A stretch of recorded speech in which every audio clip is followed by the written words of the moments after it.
Assalamualaikum warahmatullahi wabarakatuh, teman-teman YouTube semua. Perkenalkan, nama saya, panggil saja Egi. Ini merupakan video pertama dalam channel ini, yang dimana channel ini akan membahas berbagai alur dari sebuah cerita film, baik itu film series, action, drama, hantu, ya pokoknya semua aja ya. Nah, pada video pertama ini saya akan bercerita alur dari film series yang menurut saya film ini sangat luar biasa dengan pembawaan sebuah karakter dari para pemerannya.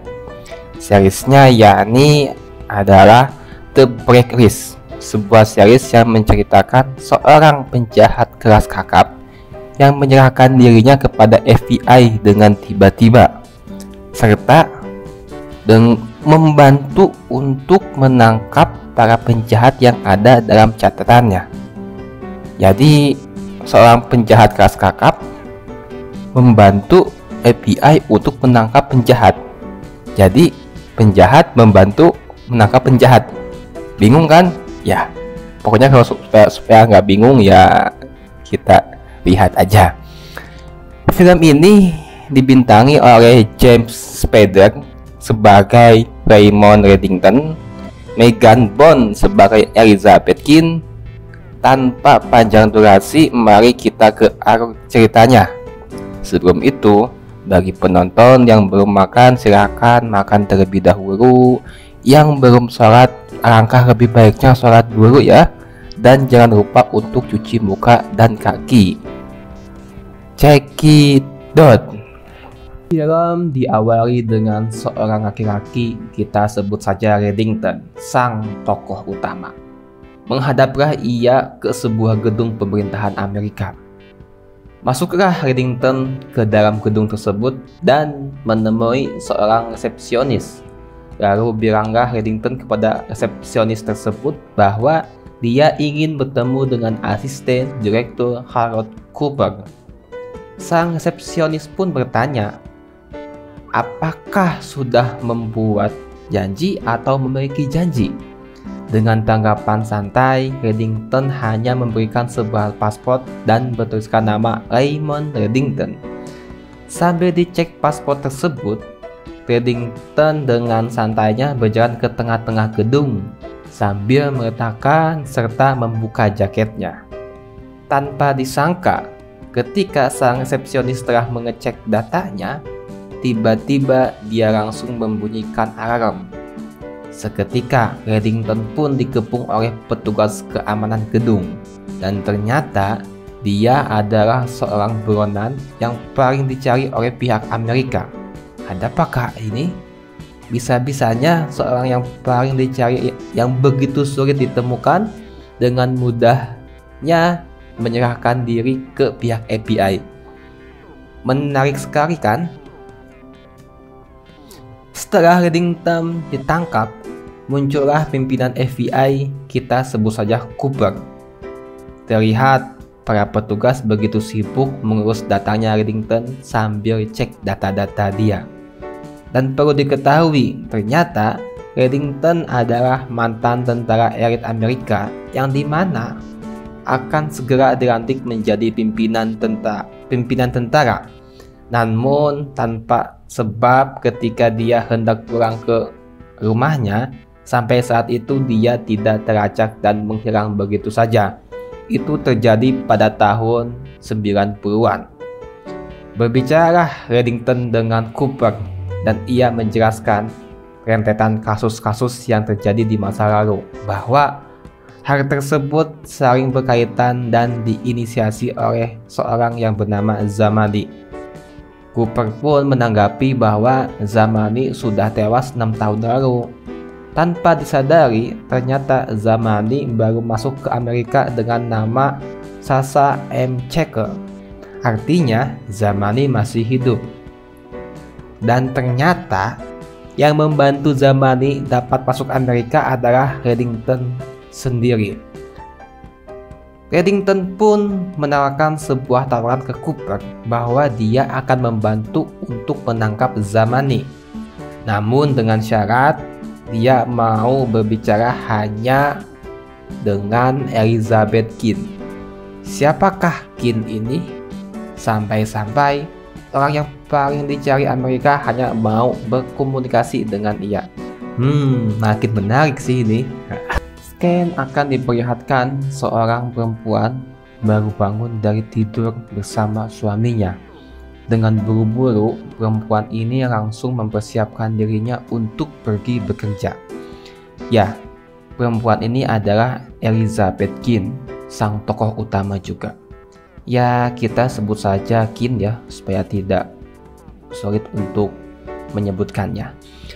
Ketika udah di luar, tiba-tiba sebuah helikopter dan mobil-mobil FBI berdatangan untuk menjemput dirinya untuk ikut ke markas dan menemui Cooper serta Reddington. Sebab yang sudah kita ketahui bahwa hanya kepada Kinlah Reddington mau berbicara. Oh iya, Kin ini merupakan agen FBI yang baru pindah ke kota tersebut yang bertugas di bagian darurat psikologis. Di sini Kin dan Cooper pun heran kenapa Reddington hanya ingin bicara sama Kin. Bahkan Kin pun sendiri tidak mengenali Reddington. Di sini ada keanehan. Di hari Reddington menyerahkan diri, di hari itu pula Kin tugas pertama di kota tersebut sebagai penyidik.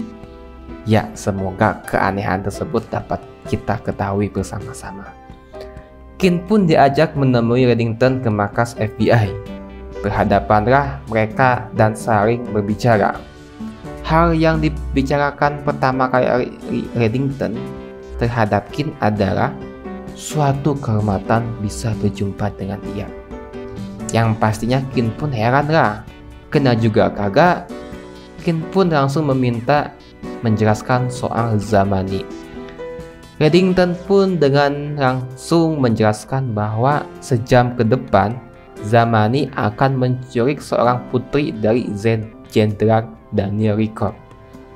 Awalnya Kin tidak mempercayai apa yang dibilang oleh Reddington.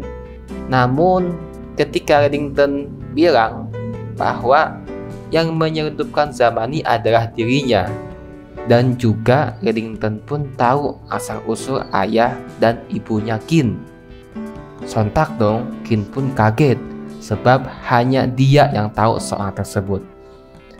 Tanpa ragu, Kin pun bilang ke Cooper bahwa Reddington benar ketika mengatakan Zamani akan menculik putri jenderal.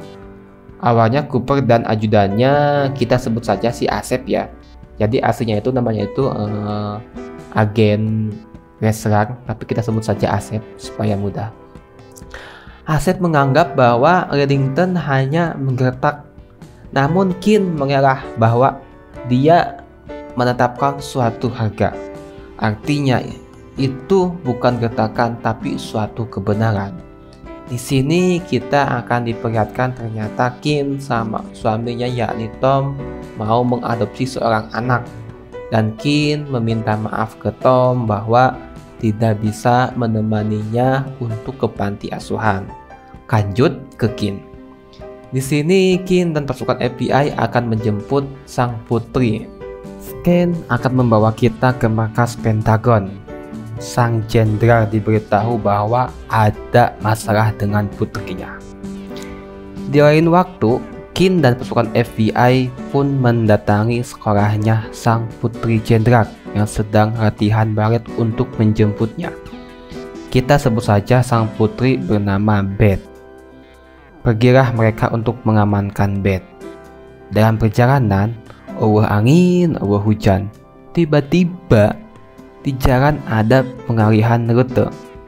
Tanpa penuh kecurigaan, tanpa disangka, mobil yang ditumpangi Kin dan Beth ditabrak oleh sebuah mobil besar.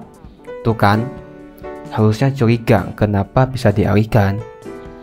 Mobil Kin pun terguling-guling hancur. Namun Beth dan Kin masih selamat. Selain itu, pasukan FBI sedang baku tembak dengan yang menghadang mereka. Ya, mereka adalah anak buah dari Zamani. Akhirnya Beth pun dapat diculik oleh anak buah Zamani. Noh, kan jadi sia-sia udah jemput jauh-jauh. Anak buah Zamani pun dapat kabur melalui sungai dan tentunya sambil membawa Beth. Di sini kita anggap Qin dan pasukan si Asep kalah telak oleh anak buah Zamani. Setelah Beth diculik, Qin pun balik ke markas dan kembali berbicara kepada Reddington. Reddington pun akan membantu Qin untuk menemukan Beth dengan cara Arog pikir seorang penjahat.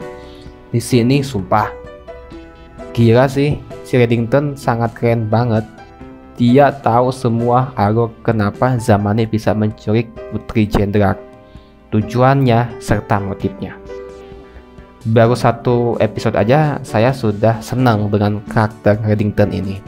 Oke, lanjut. Reddington pun menjelaskan saling keterkaitan dalam foto tersebut.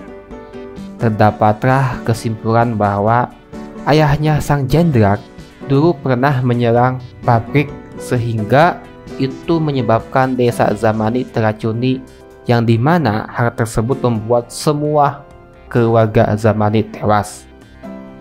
Maka dapat ditarik kesimpulan ataupun kita tarik benang merahnya bahwa Zamani ingin membalas dendam terhadap Jendrak dengan menggunakan Beth sebagai alat dan ingin meledakkan sebuah bom di Washington.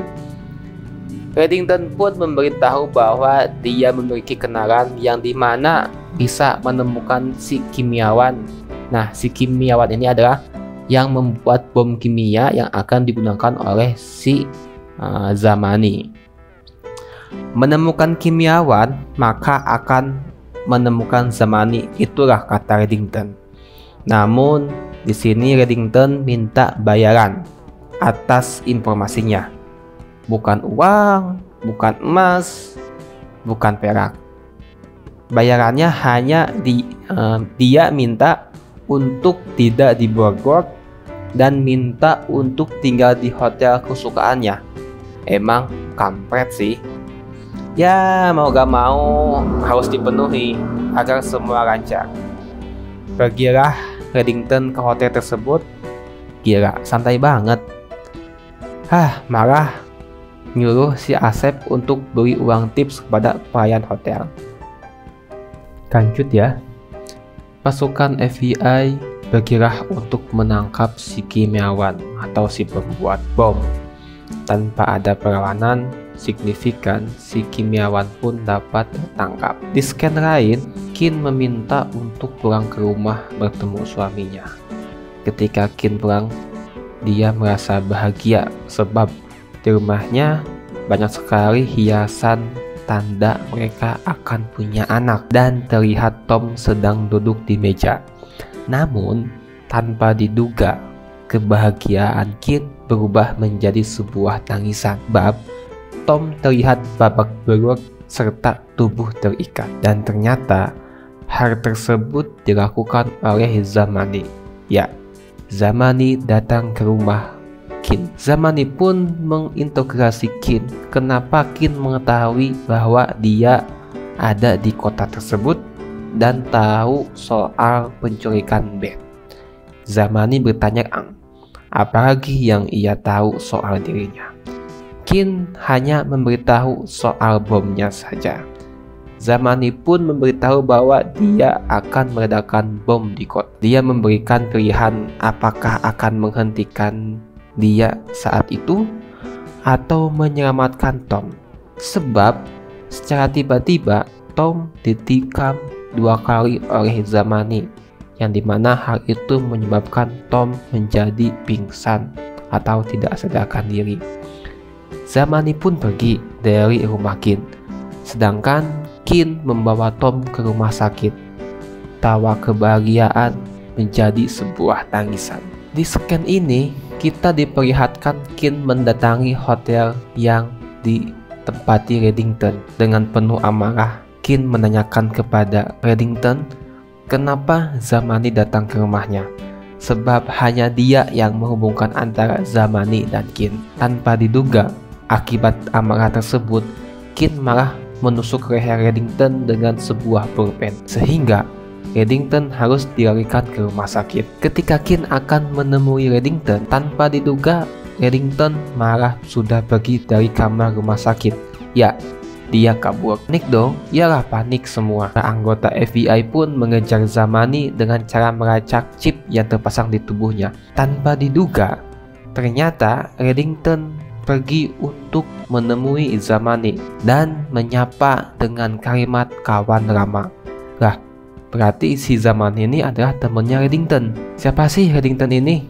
Ya, pokoknya jadi buat saya penasaran banget sih ya. Dan yang bikin lebih kagetnya lagi, ternyata yang meminta Zamani datang ke rumahnya Kin adalah Reddington itu sendiri. Makin penuh teka-teki. Oke, lanjut.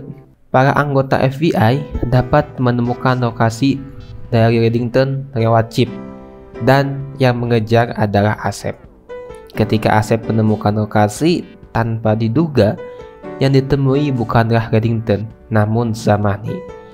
Ternyata chipnya dibawa sama Zamani. Ini Asep menembak Zamani sampai tewas hingga jatuh ke bawah. Di lain waktu, Reddington menelpon Kin apa yang dikatakan Zamani kepadanya ketika di rumah. Ternyata Kin baru menyadari bahwa Zamani akan meledakan bom di suatu lokasi, yakni kebun binatang. Berangkatlah Kin ke lokasi tersebut dan menemukan Beth sedang duduk, dan secara mengejutkan pada tubuh Beth terpasang bom kimia. Kin pun sangat panik dong. Bagaimana cara melepaskannya? Tanpa diduga, tiba-tiba Reddington telepon Kin bahwa akan ada temennya yang datang untuk menghentikan bom tersebut. Datanglah temen Reddington tersebut. Dia itu orang Ukraina ya, kalau gak salah. Dengan sisa waktu hanya 1 menitan untuk menghentikan bom tersebut, ya pasti berhasil lah. Ya kalau tidak berhasil kan mati, film akan selesai.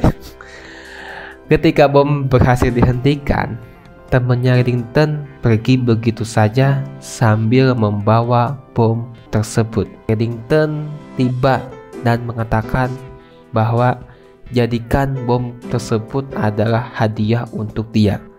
Ini bukan bom sembarangan loh, ini adalah bom kimia. Pada saat itu Kin pun juga kaget. Ketika masalah selesai, seperti biasa, polisi baru datang. Aing mah, semua polisi ya kayak gitu ya, datang ketika sudah selesai di film. Kalau di dunia nyata ya kagak mungkin. Kin pun meminta kepada polisi untuk mengejar si penakluk bom. Ya, namun pastinya gak akan dapat. Beth pun selamat dijemputlah sama sang ayah, yakni sang jenderal. Gila sih, keren banget si Reddington ini. Misi selesai, kita akan beralih ke gedung. Terdapat ada Asep, Cooper, dan Reddington. Di sini Reddington mengajak untuk melakukannya lagi. Dia mengatakan bahwa ia memiliki daftar nama-nama penjahat yang sangat berpengaruh yang ia kumpulkan selama 20 tahun lebih. Mau tidak mau, Cooper harus menerima hal tersebut karena dirasa sangat perlu. Apalagi ketika Reddington mengatakan bahwa Zamani hanyalah ikan kecil. Artinya ada nama-nama penjahat yang sangat lebih berpengaruh, yang dimana Amerika pun gak akan bisa menemukannya. Makanya series ini diberi nama The Blacklist dengan arti yakni daftar hitam. Masuk akal sih. Oh iya, awalnya di sini Cooper itu tidak mempercayai ya apa yang dikatakan Reddington. Namun ketika Reddington menjelaskan, dia langsung mikir sejenak. Oke, lanjut. Scan akan dialihkan kepada Kin yang sedang berada di rumahnya sambil sedih karena suaminya gak ada. Suaminya sedang koma di rumah sakit. Tanpa disengaja, Kin menemukan sebuah kotak di bawah rantai, dan yang sangat mengagetkan, kotak tersebut berisi banyak paspor berwajah suaminya. Ada pistol dan sejumlah uang. Nah, kan menimbulkan kecurigaan. Biasanya orang yang memiliki banyak paspor dalam film itu adalah seorang penjahat. Seperti yang dikatakan oleh Reddington bahwa Kin tidak mengetahui siapa sebenarnya Tom. Saya pun penasaran sih siapa si Tom ini. Ini baru 1 episode loh. Dan episode pun ditutup dengan penuh kebingungan Kin terhadap kotak yang ditemukan. Baik, kesimpulannya kita masuk kepada kesimpulan. Menurut saya, series ini sangatlah menarik ditonton lebih jauh karena pembawaan karakter Reddington sangat menarik, yang dimana bisa-bisanya seorang penjahat ataupun buronan yang paling dicari dengan tiba-tiba begitu saja menyerahkan diri, padahal untuk mencarinya aja sangat sulit. Dan di lain itu juga menurut saya Reddington ini memainkan karakter sangat penuh kecerdasan, tahu akan apa yang terjadi ke depannya. Apalagi selain itu ya, ditambah karakter Kin yang dianggap sangat spesial oleh Reddington. Semakin penasaran siapa sebenarnya Kin ini bagi Reddington. Tanpa ragu saya akan mengikuti series ini sampai akhir. Oke, terima kasih sudah menonton alur cerita series ini. Semoga dapat terhibur. Mohon maaf jika dalam penyampaian masih kurang baik. Sehat selalu untuk kita semua. Sampai jumpa di alur cerita berikutnya. Wassalamualaikum warahmatullahi wabarakatuh.